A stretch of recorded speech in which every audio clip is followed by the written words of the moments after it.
Welcome to Empowering Chats with Susan Burrell. This is where we have deep, intimate conversations about self-empowerment and future existence.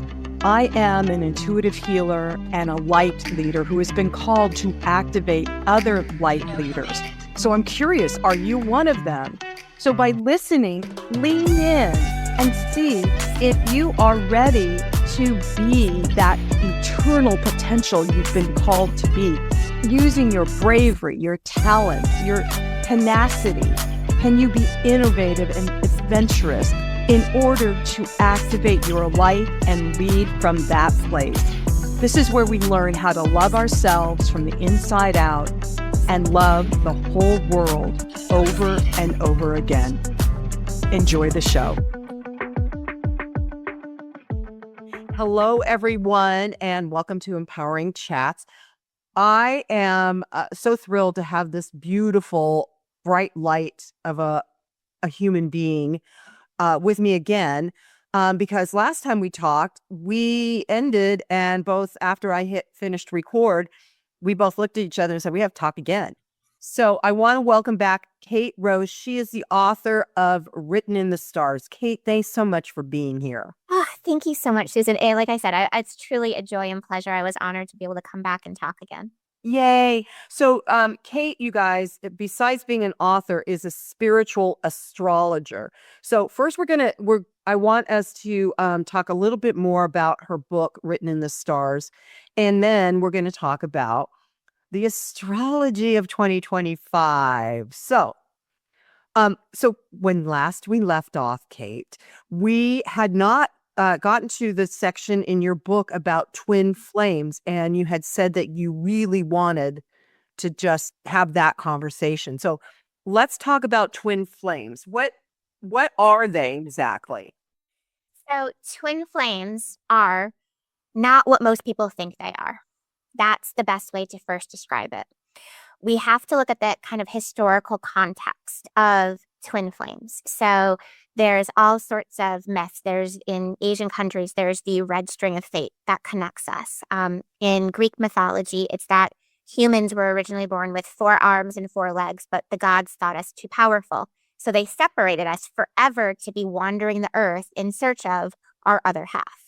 So this is all in relationship, you guys. I realized we just dived into where we were because we're so good at that.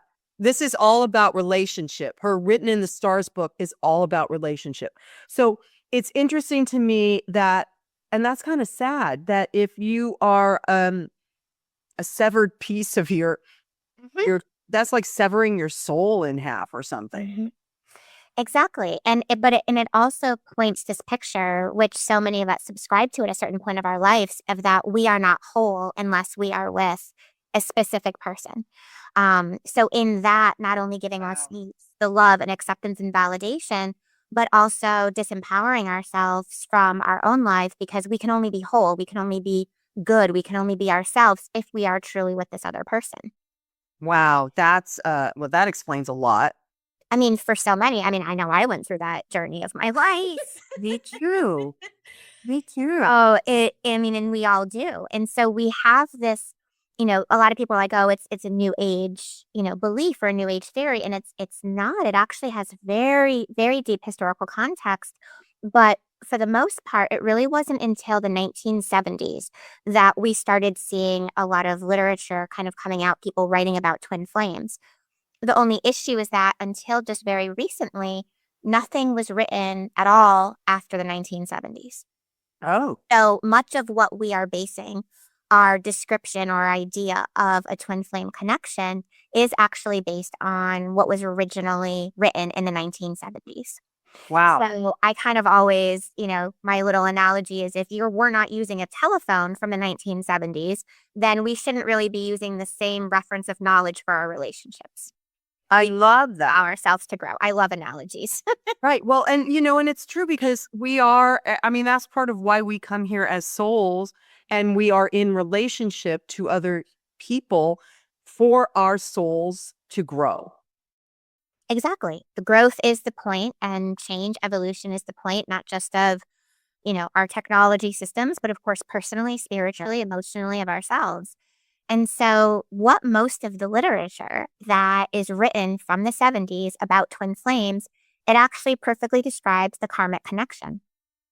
Oh, It describes the runner and chaser. It describes actually a very toxic relationship in which you're not going to be whole unless you find this person. You have to chase them and prove to them that your relationship is real, that you're worth love.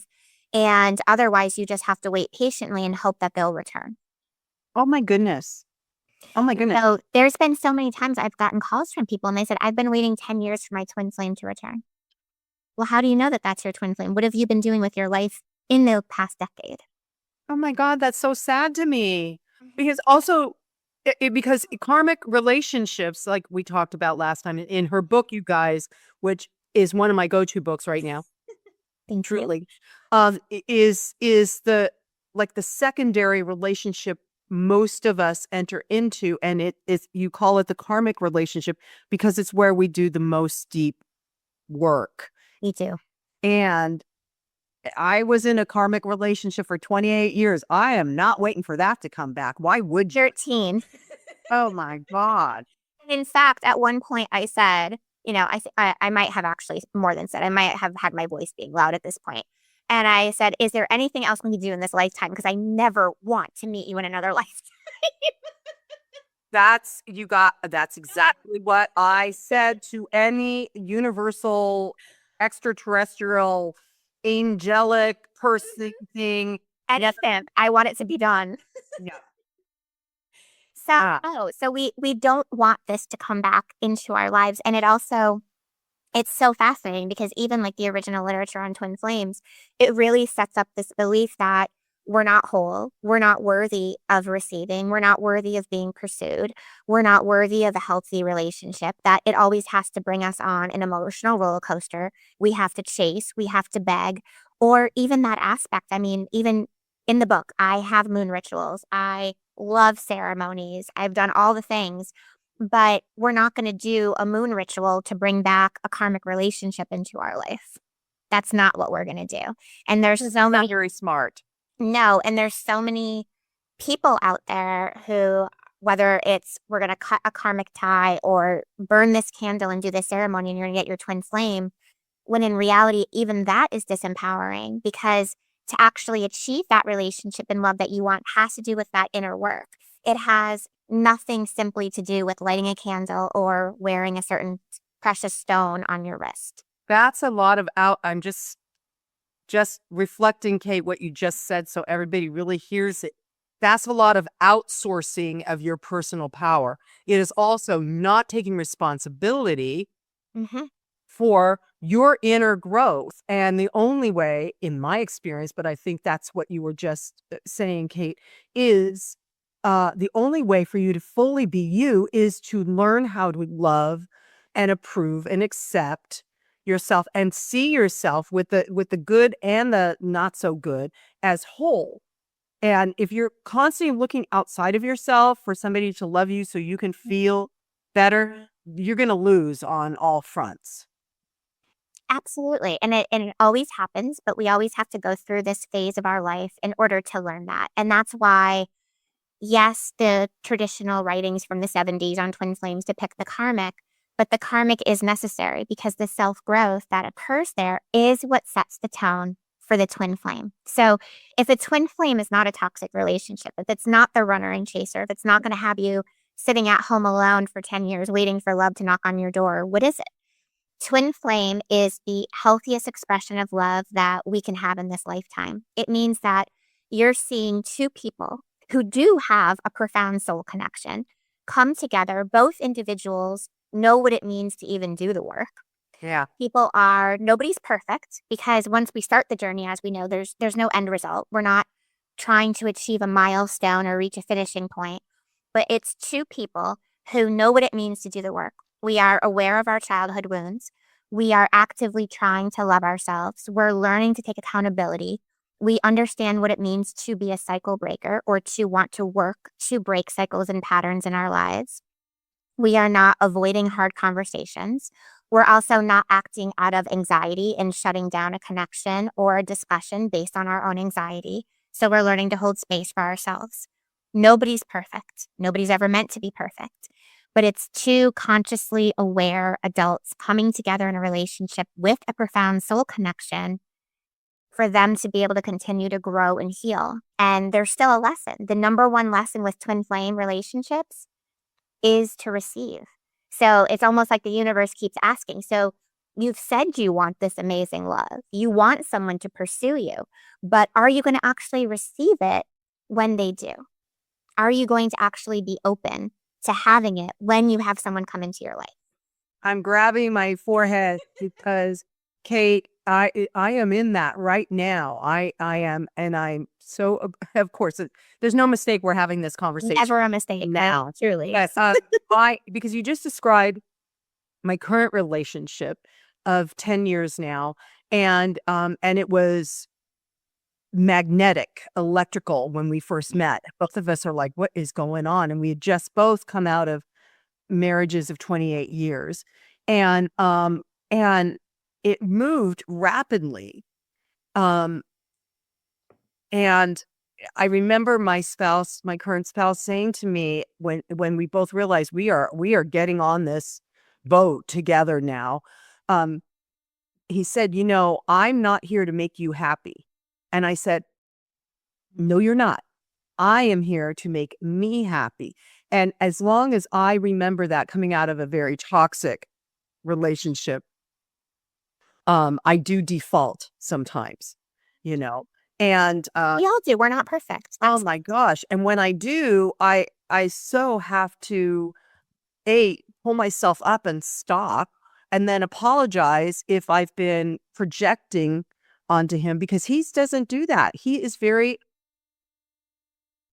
very, I want to say, self-made person, but spiritually self-made. I mean, he does his spiritual work very differently than I do, but he's constantly growing and I'm constantly growing. And that whole lesson of receivership, Kate. It's a huge one, and it really ends up being, and it makes sense because if the soulmate, like we said on the last show, to identify our truth, that's the lesson. The karmic relationship, the lesson is usually I am worthy based on healing our childhood wounds. Then the third lesson is being able to receive. We can't receive if we don't know our truth or what it is we even want to receive. Yes. And we can't receive if we don't feel worthy. Yes. So that's why this third love, this twin flame, and actually I wrote about it in the book. I'm always actually, through all of my experience and all the work I've done, I'm even hesitant to use the word twin flame because there is so much wrapped up into that of the runner and chaser, of these unhealthy principles, and the idea that's where that idea of the third love or your healthy love or divine love partner kind of came in. Because what I started noticing too is that once someone attached the label, and self-attached, of course, the label of twin flame onto a karmic relationship, they were then much more willing to accept anything from that person than they would from anybody else in their life. So not only are we seeing, emotional unavailability, sometimes we're seeing abuse, sometimes we're seeing financial control, sometimes we're seeing, completely being used or taken advantage of, so many aspects. But because this person believes that this individual is their twin flame, they tend to allow it. Yeah. That's how I got entrapped into that last relationship, because we thought we were soulmates, and so I stayed much longer at a dysfunctional party than I should have, because, but we're soulmates. So eventually this will all work out, right? Because we're soulmates. But everything else you just said about the toxicity and the abuse is exactly what I experienced. And so then coming out of it and finding this beautiful, open-hearted, kind person who we electrically, to me, and I go by electricity in my body. Oh, of course. That is my signal. And when we connected, I was like, there is something really important here I have to pay attention to. And that whole receivership thing is my current lesson. Because what it teaches us in essence usually is that it's safe to receive the love, the care, and the presence that we've actually always wanted in our life, but never had yet to receive, especially from a romantic partner, because we might have an amazing circle of friends, male or female. Right. But really, the romantic relationship is the only one that actually mirrors our childhood wounds. So we can be able to have healthy, successful, long term friendships in our lives whom we say we love, but it's never going to hit that same level of wounding or receivership unless it's a romantic relationship. Wow. So only our romantic relationship journey actually truly ends up reflecting on our own healing journey. And receiving is such it's fascinating. I mean, as humans, we all talk about the love that we dream of, the relationship that we dream of. But in truth, it's all much easier for all of us to accept a relationship that's part of our past pattern, whether it's from our childhood, whether there's abandonment, whether there's emotional neglect, whether there's manipulation or unhealthy behavior, such as abuse or addiction. It's much easier for us to accept a relationship that we already know than it is for us to be able to accept a relationship that actually meets our needs. Yeah. Yeah. And something that we don't know because we were in that dysfunctional experience before. Yeah, I totally get it. It's fascinating.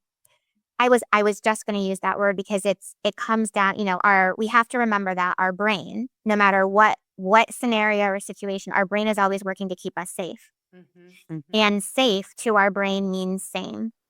So whether it comes from the comfort zone, whether it comes from not wanting to take a chance on someone that we didn't think was our type, or someone that, seems like they could be really healthy and loving and amazing, our brain interprets anything different as something that we need to be on guard for, that we need to protect ourselves from, even if it's what we want. Mhm. Yeah. And that's more or less, but through the karmic relationship, we can kind of heal that. So rather than us having such that strong fear response, now we're able to actually be more logical with our emotional self and our mind to be able to say, no, I actually do want this. I'm afraid because I've never had it, but I know I'm worthy and I trust myself to receive. Yeah. It's so fascinating to me because um we had been together about 3 years, and we decided, because of my previous ex-husband thing, we couldn't get legally married, but we were so committed to each other that we decided to have a commitment ceremony. And I got to tell you, in Which is preparation. very typical for twin flames. Oh, really?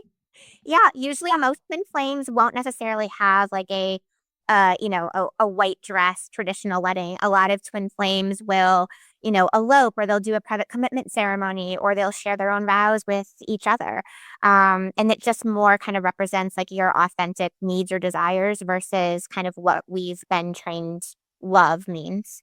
Yeah. Well, it was amazing to me because the day of, I realized I was literally closing the door on what was. And I literally, I remember taking a moment to sit down and I just let go. I just let go of all of that stuff. And it was the happiest day. It was the happiest day of my life up until now. It was the happiest day. And I would imagine he would say the same thing. We just, so fabulous. So you guys, if you're in a karmic relationship, if you're in a toxic relationship, I just want to affirm to you that as long as you are willing to do whatever the inner work is that you're being called to do because you're in that relationship, which I hate that part, Kate. I hate it. Oh, I did too. We all do.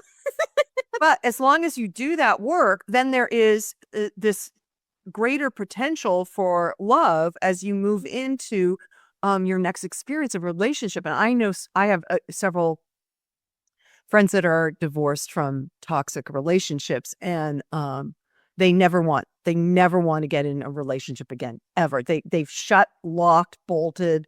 It's not even in a chastity belt case thing. they just closed off everything. Full set of armor inclusive. Exactly. And it affects every area of their life when it does. When we shut ourselves down, because we think it's only for one area, it affects all areas across Yes, the it board. does. So we're not here to be sequestered or locked down as we experienced in pandemic. We're not here for that. We're here to be No. out and open-hearted and full of love and connection. And we can actually, and that's the thing, is that we can do that single. So if the people that you were speaking to about being in that toxic or that karmic relationship, it's not a matter of, okay, I ended this relationship, now I have to bounce back. No, you can do the openness and the love, and you can still enjoy being single and also be open to love entering your life. You can do both simultaneously. I love that. Thanks for saying that. I appreciate that. So part of the twin flames section, because I think this might move us into the astrology section, but part of it you dedicate to Venus. And Venus is Venus. hugely important. So Venus is the planet's the goddess of love. She does rule over other matters, finances, real estate, aspects like that, which can be important, especially in committed relationships, or let's say if we decide to be leaving a relationship. Venus is the planet. It also represents our love language. And so we know, there's so much written about our love languages now. We know that it's important for us to know our love language, to be aware of our partners. But when it comes to Venus, that also really determines kind of what our love language is. So it's not about necessarily, although sometimes having the exact same love language can help with the twin flames and the astrology in general. It's really about that complementary energy. But as you said, that lead into the astrology we're going to talk about, Venus is currently going through her phase that she goes through every 2 years. It is her Venus retrograde. And what I love about the journey of Venus retrograde is that, and it's true for any planet, is that during the retrograde, the planet actually travels to the underworld. And during that time, it disappears from our sky as a nighttime star. So Venus began her retrograde this time, and I use her because she's the goddess of love, and with where it was based in the Greek mythology. Began her retrograde on March 1st in Aries. Now Venus doesn't like being in Aries. Venus prefers being in her ruling signs like Taurus or Libra. She's exalted in Pisces as well, because Venus loves to love. She loves softness. If we could all think of like Venus de Milo, like the painting, sitting around an oyster shells eating grapes. That is what Venus would prefer to do. In Aries, though, she has to take up a sword. She has to take up armor. She has to learn her boundaries. She has to defend and possibly protect herself, her needs, what she dreams of for her life, as well as possibly those that she loves.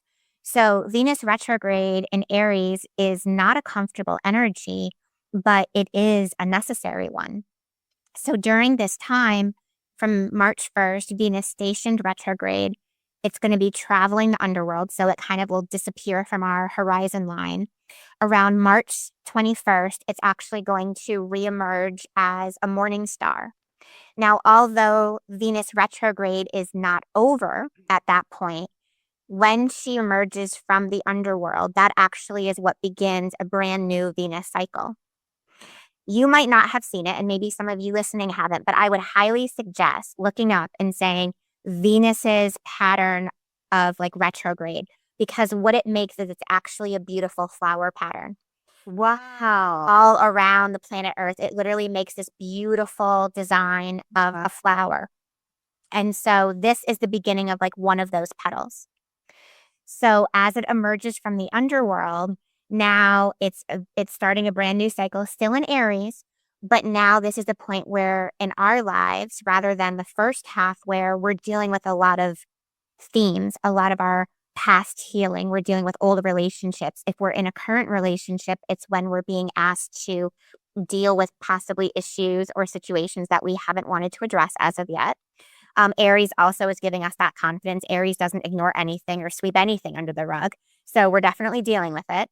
But once it emerges as a morning star, at that point, it's now looking towards, okay, all of this happened. We did all of this. Now, what are we going to do about it? Once March 27th hits, Venus then, as part of its retrograde, goes back into Pisces. So now it emerges a morning star in Aries, going back into Pisces. What's also so fascinating about this is that Pisces and Aries represent endings and beginnings. Pisces, being the last sign of the zodiac, is known for endings. Aries, the first, which also represents the astrological new year, represents new beginnings in our life. So now we're seeing Venus retrograde go back into Pisces. This is a time for us to now think about what is possible beyond the limitations that we have once imposed. Pisces is limitless. It has eternal faith and hope and optimism. Pisces is also the zodiac sign that represents unconditional love. Wow. So a lot of times we'll see Venus retrograde being like, okay, some astrologers online, everyone's going to break up. It's going to be miserable. It's going to be awful. Prepare. That's not the case with this energy. We have to look at it that the universe is always doing things in our favor. It's always a chance to become better, to love better, to make our relationship better. So with having it start in Aries, yes, we're going to have to confront our past or what's going on in our relationship. But then as it continues to travel through Pisces, now we're believing that more is possible. We're seeing how we can actually work out a relationship, how we can actually work out maybe ourselves single. We can focus on our feelings and prioritize our emotions before Venus stations direct on April 12th. And then after that is usually when we start being able to finally take action. So Venus retrograde itself is really this space of feeling, taking care of anything from the past that arises, being able to prioritize our emotions, and then waiting to take action until after April 12th. If let's say for those people listening, you're in a relationship and you know that you want to break up or end. If you want it to stick, wait until after April 12th. Because relationships where they have breakups during Venus retrograde, many times you won't even stay broken up for the full Venus retrograde. You'll get back together during the later part. So if you truly want a breakup to stick, wait till after April 12th. During this time, if you meet someone new and they seem amazing, go very slowly, because usually new relationships started during this time is not a positive thing. And above all, no marriages, weddings, or commitment ceremonies of any kind. Because unfortunately, those usually are impacted the most with not lasting very long at all. Okay, I have a couple questions about that. Please, because I just said a lot of information. And I love it. So, first question is, and then I want to talk about getting together during this retrograde. But so by April 12th, so you were talking about if you want to end a relationship. What about if there's an ongoing relationship that has had a pause, let's say, and then they're both parties are wanting to come back together? Is it better to wait until after April 12th for that to stick? Do you know what I'm saying? I absolutely know what you're saying. So it really depends on what back together actually means. Is that people coming together and having conversations about how they're going to move forward? Is it jumping right back in bed together? Is it pretending that nothing happened? It really depends on what the back together means. A lot of times the retrograde does bring relationships back into our life if they are meant to be there.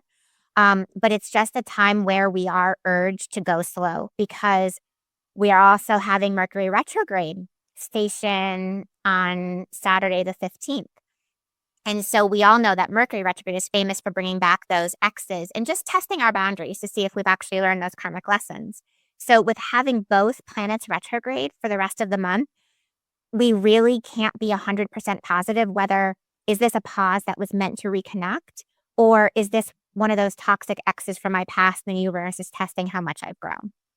Oh, yeah. So I recently spoke with someone yesterday, for instance, and they had kind of started getting an end to their relationship end of January, beginning of February, when Venus was in Aries. And they didn't really sit down and talk. There was lots of texting and email correspondence, but didn't really have a chance to get together in person. They ended up doing that this week and talking. And now it feels like there might be a path forward. So now they're going to continue talking, They're probably going to see one another again. They're talking about logical next steps that they can take, making a plan for the future, talking about getting into counseling, things like that. That's the difference between, okay, this might actually serve a purpose, or the person who calls you up or texts you rather, which is most likely, and says, I haven't been able to stop thinking about you. I know that I never treated you or loved you in the ways that you needed. I'm so sorry. I've learned. I know how to do better now. No, I know there's a part of me going, oh, hell no. no. But that's very typical of the messages that we get.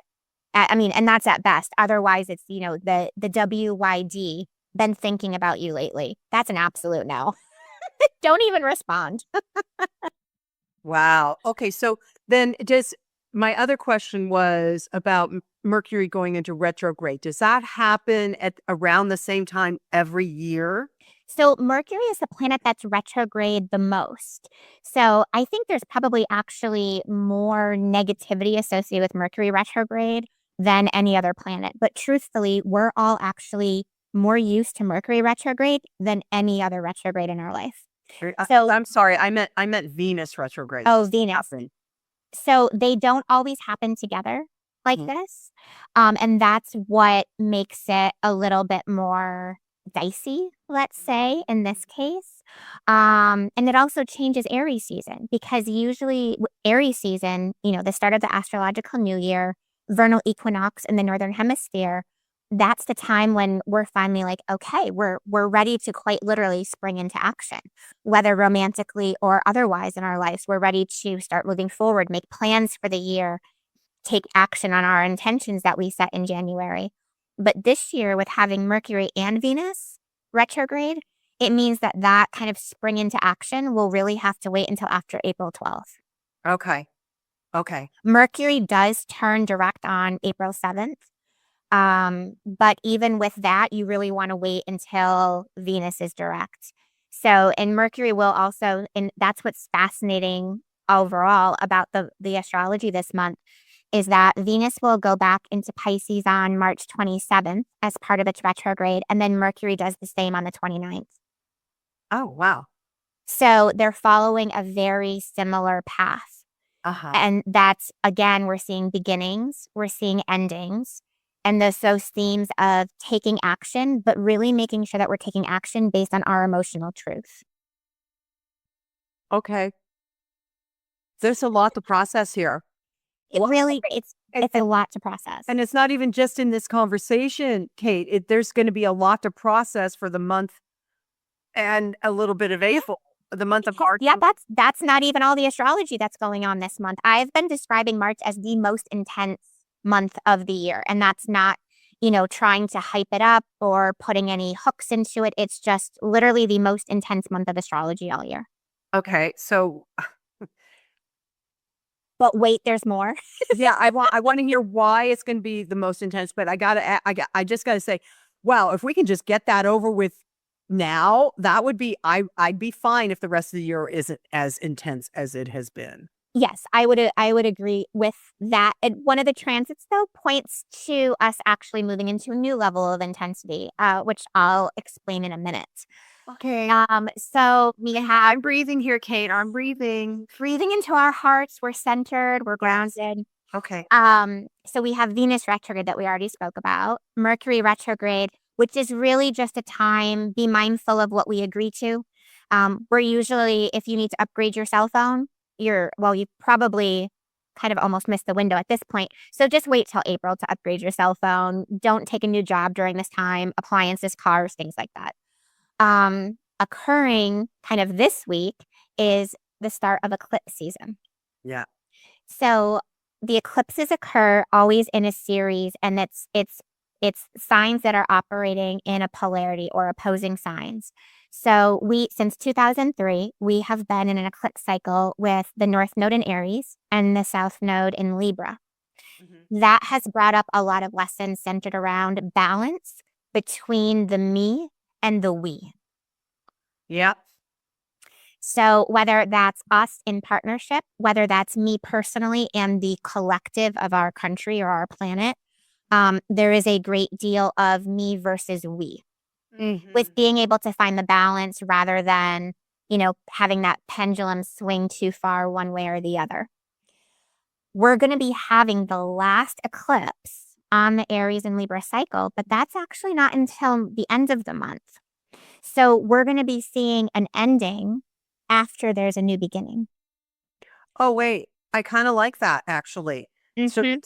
so that there's actually a bridge that's being made if we're consciously aware, so that there is a new beginning before everything. Exactly. And you're going to love this even more because the new beginning occurs on a full moon, which normally isn't known for new beginnings. So this week on Friday, March 14th, we're going to be having the full moon lunar eclipse in Virgo. So that is the official start to the eclipses occurring in Pisces and Virgo. There was a partial Pisces eclipse last September, but the North Node actually wasn't in Pisces. So I always kind of call that the sneak preview. Not really part of the full eclipse cycle. So this one is the first one. A full moon usually brings situations, events, feelings to fruition. It's not a time necessarily of endings, but more of reflection, of taking stock both within yourself and your life, what is and isn't working. The lunar eclipse will always mean that it represents an internal shift within ourselves. So this isn't a lunar event that's going to cause earthquakes or friction outside of us in the world. This is something where it's our own emotional shift. And I feel like in this case, it's really, Virgo is the sign of the healer. She's an earth goddess. It's also a sign that most often has to really focus and work on knowing that she can't save everybody. So there can be a lot of themes of codependency with Virgo, of wanting to take care of everybody, but then realizes that she doesn't have enough left to give herself. Mm-hmm. So I kind of called this the healer's moon because we need to first heal ourselves before we can heal others or heal our collective. Mm-hmm. So with this piece, it's really about an opportunity of what do we need to let go of to be able to move more towards our healing and the new beginning that we say that we want, kind of tying in that receiving a little bit. Yeah. So we're going to have that this week. 2 weeks later, because that's how the lunar cycles always go, on March 29th, we're going to see the new moon solar eclipse in Aries, which is the final one. So now you're seeing a moon that normally represents new beginnings occurring on the last eclipse. And we're actually not going to have eclipses on the Aries and Libra kind of axis, as they call it, until 2032. Oh, wow. So this is like a big opportunity. It's a very, very big opportunity. Again, it's that me versus the we. And it's also the space where Aries is obviously known as a fire sign that can be quite assertive. Libra, as an air sign and one of the rulers of Venus, is a sign that often will sacrifice its own truth for the comfort of others. So there's definitely a piece here of being able to continue to honor your own feelings, your truth, but also make sure that you're not purposely, let's say, hurting others or purposely it's the balance between assertion and ensuring that we're not sacrificing ourselves. I can think of individuals that might be having an issue with that, Kate, Yes, I would agree with that. and the finding the balance between Mhm. assertion and.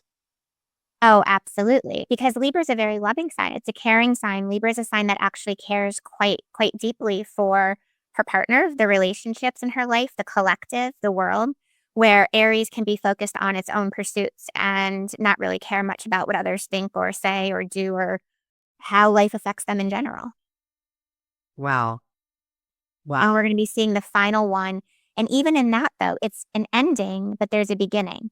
So around this time, we should see a clearing out or a shift in perspective that hopefully allows us, because of course, as with everything, we have to find it in ourselves first before we see it in the world, to see how that balance has played out with our inner self. Oh man, oh man, oh man, oh man. Okay. But I was going to say, but we're still not done. Okay. Because I personally like that it is, finding it within myself first. And maybe that's just because that's been my path Mhm. for so long. But then I get worried about the people that haven't done any introspection at all. And Well, solar eclipses, unlike lunar, where a lot of times the lunar eclipses, we can almost move through it and people will be like, well, I didn't even feel it. Nothing happened in my life. And I'm like, it's not about what happened. It's about how you're feeling. How are you thinking about yourself and your life? But the new moon solar eclipse on March 29th, that's completely different. The solar eclipse governs over external changes in our lives and the world and the collective as a whole. okay. So that is something that we would likely see events or situations peak at within our own lives as well as wherever we're living.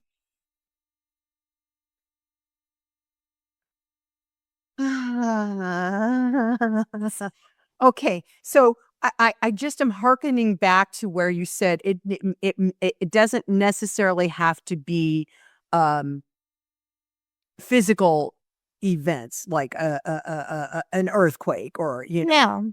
okay, because I live in California. We just did wildfires, Well, so and I think there was even a couple of little quakes off the coast recently. there has been some quakes, and so now we're all going, okay, now is it we're earthquake season? Is that what's going on?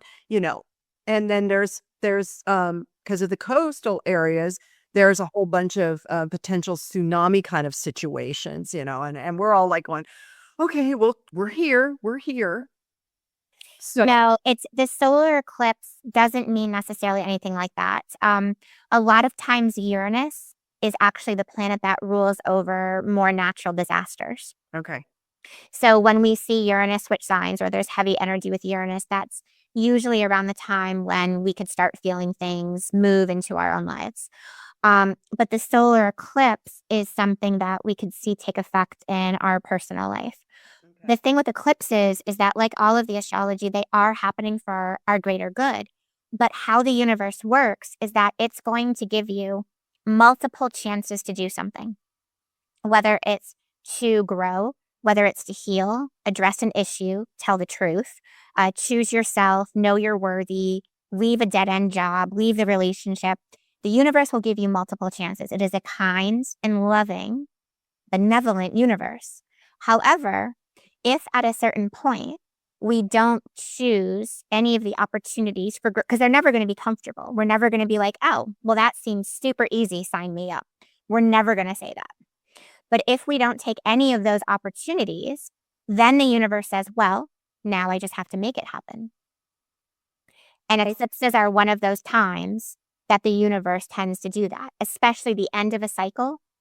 So if people have not taken that opportunity, all of those opportunities, we've seen several eclipses over the past few years. If we have not taken these opportunities, if we're not, and again, occurring in the same sign as Venus and Mercury retrograde, if we're not taking these opportunities, if we're not taking this chance, then that's when the universe makes it happen. okay, I have a question. Please. You said there's lots of opportunities. You listed a bunch, and I'm like, yeah, I'll do that. I can do that. I'll do that. Yeah, and then okay, do I have to do all of them, Kate, or can I pick one? It's whatever one, and that's what we have to do is listen to ourselves. What direction do we feel called to take? Not everyone has everything happening in their lives at one time. There's usually something that we feel we know what we're doing. A lot, the hardest thing to do is be honest with ourselves more so than anybody else. And it's that space of thinking, what have I been ignoring? What have I been avoiding? Have I not been showing up as my best self? Or have I been taking something for granted? Or trying to be content to be sleeping when I know I'm really awake. So it's not a time when we have to change everything in our lives, but there's usually, and it usually happens where, especially in this case, where do you see Aries in your chart? And so when that happens and, to be able to figure that out, one, you could do a whole write up and read up of your astrology chart and it will tell you exactly. But with doing that, you're not always going to see every zodiac sign in your houses, which is what determines the area. So what you want to do, and you can see which one ends up being more accurate for you, is placing, there's like a big chart. If people kind of look up and say astrological houses, and they look up and you put your sun sign or your rising sign in the first house. When astrologers write horoscopes, they're doing it according to your sun sign being in the first house. That's how astrologers write horoscopes for the general mass. So in this case, let's say you look up, you are a Capricorn sun. So you look up Capricorn sun, astrological houses. You're going to be able to see where Aries is and where Libra has been. That's been the 4th and 10th house. So that's home and family, healing childhood wounds, career, reputation, finances, aspects like that. So by people being able to do that, they can have a better idea of what potentially this Venus retrograde, this Mercury retrograde, this solar eclipse, as well as looking up Pisces and Virgo, which is the new incoming cycle that's beginning this week, where that will lead them in the coming years. And the Pisces Virgo thing you said, what goes until it's the Venus retrograde that goes until 2032 or something like that, you said? That's the eclipses with Aries and Libra. So that one won't come back around until then. So this is really our last chance, at least working with the Aries and Libra eclipses for these lessons. We're going to see other planets in Aries, but eclipses are almost like this event. That's why they're known for shifting timelines. The 2-week window between the eclipses, so in this case, the Virgo lunar and the Aries solar, it's almost known as like the rabbit hole, like akin to Alice in Wonderland. Like you're going to go down. You have no idea where you're necessarily going to come out. You kind of have to hold space for all possibilities. Oh, I love that. Okay, that's a good way of looking at it, and then also knowing you're going to come out. But okay, so is that everything for March? It's not. Okay. And this is why we said it's the most intense month of the year. So on March 30th, so again, we're seeing like, lots of energy between the 27th and 30th of this month. So on the 30th, the planet Neptune is going to move into Aries. Now, Neptune is one of the generational planets, which means it seldom moves signs. It will spend anywhere from 13, sometimes 15 years in one zodiac sign. Neptune has been in its home sign of Pisces this past phase. So much of what Pisces represents is what Neptune represents. In the best sense, Neptune represents your dreams, your intuition, immense hope, faith, oneness, the ability to create the life that you imagine, to have a better world, to have greater peace in your life and in the collective around you.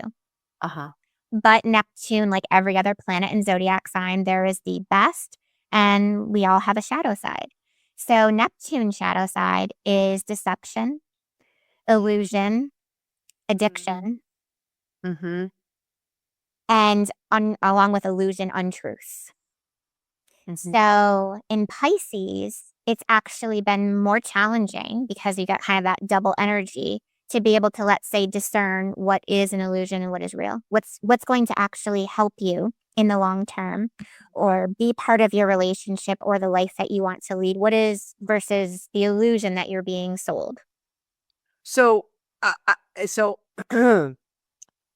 want to encourage everybody because of what Kate's saying, that as we move through this March 30th and beyond, I guess, really, really look at, it's not that the shadow, what you've just described, Kate, is awful. It is the red flags to pay attention to. So to really look at, or do you feel like you're being deceived? And this is actually something that's going to be even more magnified because of our social media. And that aspect of, there's memes and facts and stories everywhere, but just because it's online and it looks official or it looks like a pretty meme doesn't mean that it's fact. Right. So we're going to be challenged to Google it, look it up, check to see if it's actually real on another source, follow it up. And because we can't Neptune is very much, the warning is don't accept anything at face value. So we can't, and social media, there's so much on there already, but I think that social media with Neptune and Aries is going to play a huge factor. So we already know Neptune hasn't been in Aries in our lifetime. So the last times in our American history, which none of us were alive for, that Neptune was in Aries was the American Revolution and then the Civil War. Oh my God, look at that.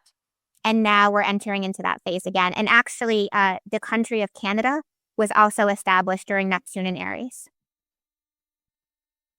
I needed some grounding. I didn't necessarily find the grounding I was hoping for, Susan, but this is all before we even talked about speaking again. This is all what I was doing on my own to try to understand. Oh my God. Okay. So, when you said it was that way during the American Revolution, there was a part of me that's like, oh, but that's good. And then you said the Civil War, I was like, oh crap, man.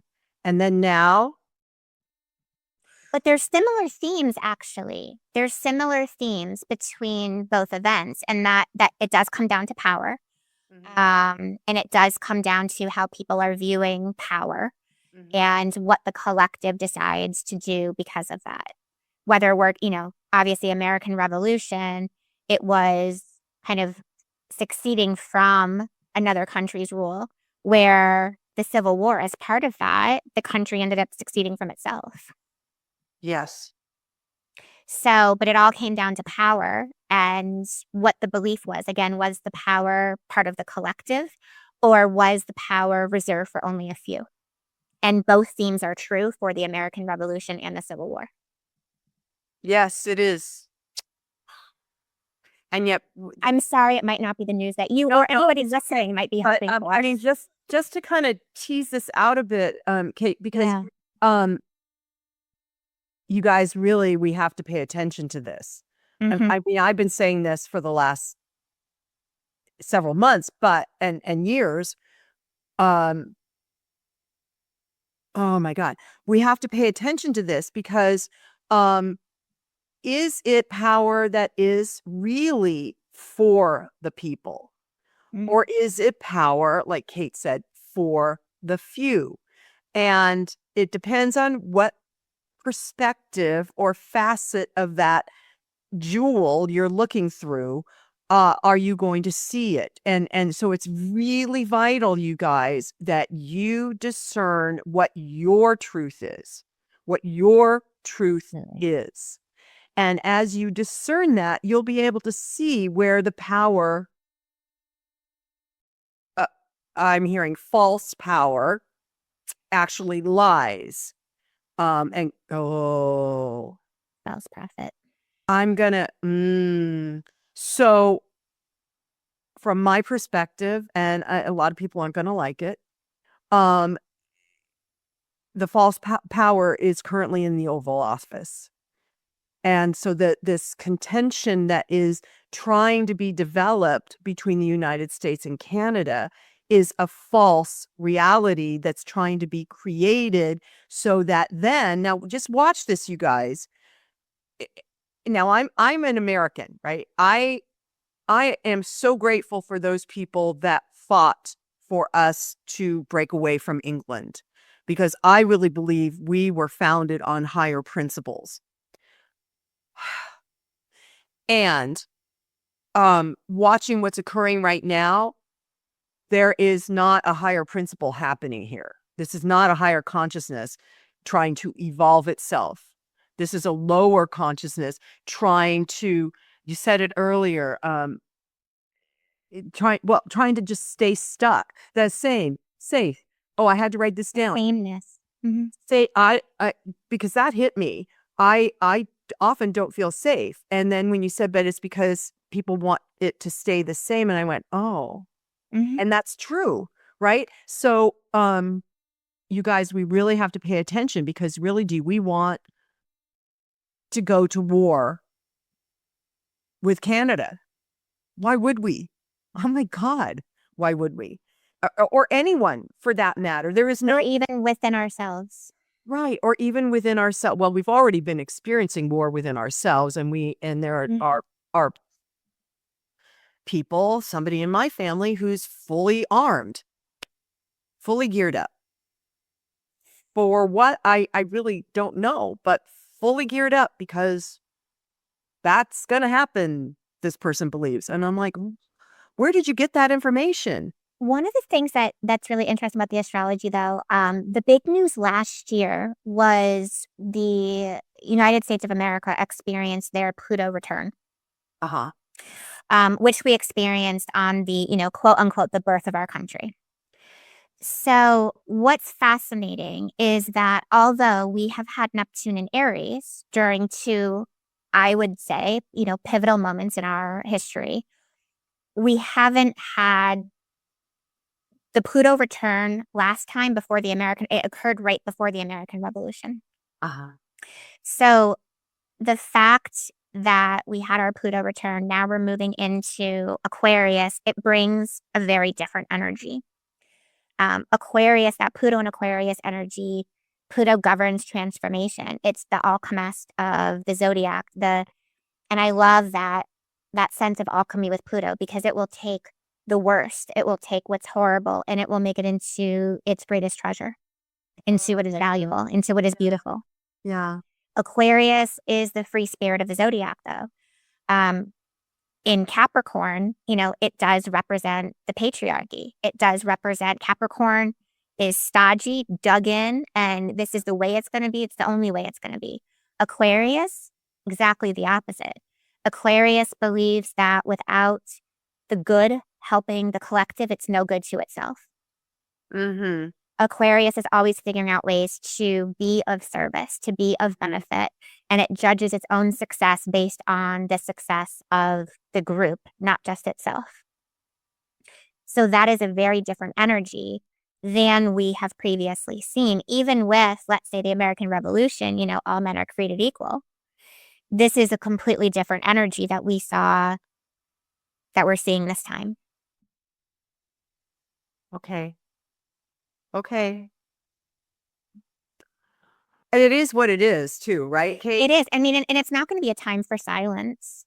Yeah. And like, we were saying even before we began, not everybody, it doesn't mean we don't have to be silent in all the same way. We are all different, and we're created differently. We're created for a different purpose. And it's not about everyone doing the same thing, but it's about, like you said, opening up, using that Neptune energy and saying first, is this truth or is this an illusion? Yeah. Does this resonate with myself truthfully, or does it resonate for someone else who it would serve a greater benefit for?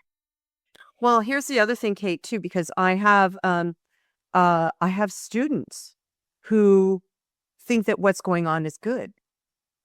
And I know these people. I love these people. These are amazing, committed to higher consciousness and soul evolution people that go, but that's what I wanted in the White House. And I'm like, okay, so this is also, I am coming to understand or believe, it is a time for us in the collective to really begin to understand everyone in the collective, not just the people that we are like-minded with, right? That we agree with. Oh, I understand you because I agree with you, but I don't agree with them. And so I don't even want to understand. But this is what part, I believe, I got chills. This is part of why this is happening. I think, you guys, is because it is important for us to move into oneness. We've got to understand all the aspects of that one, right? Of that allness. And as much, And that's that North Node in Pisces. You just exemplified it in what you said. wow. And if you look, and there was separation. So the first time it occurred, we separated ourselves. Mm-hmm. But there was also separation that occurred in the Civil War that we had hoped or believed that we had healed that. Yet the question remains, have we actually become one? Or have we really remained separate this entire time and just looked the other way? Yeah, I think, and that goes back to what you're talking about with the Venus Mhm. retrograde going into it, disappearing into the not the dark side, The but underworld. the underworld. And so lots of stuff was submerged because people they were just tired of the killing and the blood, but maybe they weren't willing to really transform. They were not willing. Or didn't necessarily, it's that aspect of questioning truth or reality.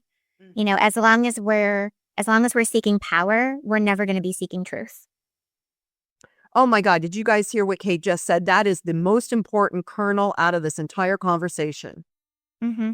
As long as we are seeking power, we're never going to be able to seek the truth. Yep. And that's a shame. And that's why we're seeing a lot of shaming behavior. Well, and actually with, the Pluto return that we had collectively, um, and it's interesting, like you had started off like, people that think it's great, good, everything that's happening. We know that life is a spiral. We know that it's cynical. We have to go back to things repeatedly. And this time collectively will not be comfortable. Things will not remain the same. But based on the history, based on where we are, where we were pretending to be, it's of benefit for us. Yeah. And this phase also with the Pluto return, there's also a call to, are we still as a collective identifying with our childhood wounds of this country?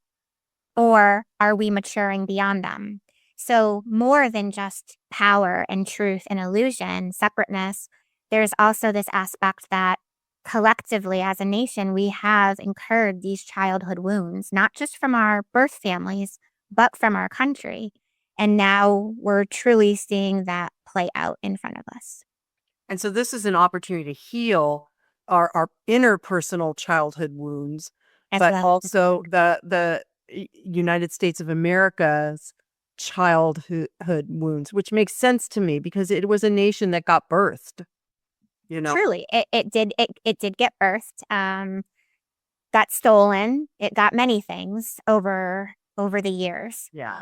Um, and so during that time, we accrued as a country numerous wounds. What is our history based on? What are our beliefs? How is our moral system?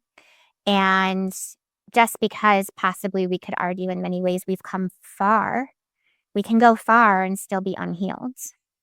Yeah. Well, There's a big difference. we're certainly proving that right now. Yep. Um, oh my God, Kate, so much to talk about. That's You what know, I said. March has it's not to say that the rest of the year. I mean, because Aries will be so Neptune will be in Aries until October. mhm. Then we're gonna get a little reprieve for the end of the year. It's gonna go back into Pisces, but January 2026, it moves into Aries permanently for the next 13 years. Kate, Harry's. The North Node will be in Pisces. Okay, well, but you just described this conflict thingy. Yeah. Oh. But again, to no matter whether it's in our romantic relationship or within our family or in our country, we can't become better without addressing the truth. We can't avoid. And I think in many ways, we have been avoiding so many truths about maybe ourselves, our collective, what we're based on. And so during this time, there's going to be no more avoiding. Whatever is truth will be revealed. And then back to that piece about opportunities. Mm. We've had opportunities. We're going to have many more, especially in terms of our collective. And it's going to be a matter of what we choose. Do we rise to the first or second, the fifth opportunity? Or is it going to occur on the hand of the universe? Kate Rose, you're stellar. You're just stellar. You are. Thank you so much Thank you so much for sharing this information. And you guys, again, her book, Written in the Stars. I mean, we talked about it briefly, but it is a wonderful book if you are wanting to understand your relationship and whatever cycle of relationship you're in. And yourself. And yourself. And yourself. She wrote a lot about me in that book, believe me. I saw myself there in multiple chapters. So, but Kate, thank you so much. I think you have to come back later in the year so we can I was thinking the same thing already. I will absolutely love to. Great. Thank you so much. And again, as always, I appreciate the work that you do for the highest good of all. I just really appreciate that, and I appreciate you. Oh, and thank you so much. This platform and this connection, and we're going to be like old friends, Susan, by the end of this. So thank you. I know.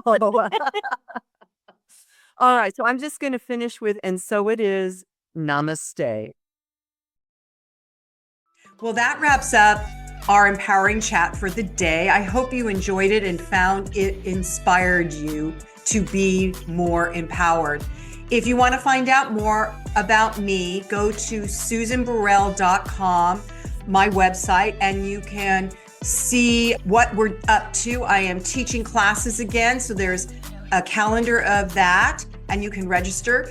You can check out my book, Live an Empowered Life, a 30-day journey with the companion inspiration cards, or you can access my guided meditations that go through Insight Timer. We got a bunch of stuff on the website. Check it out. And until then, namaste.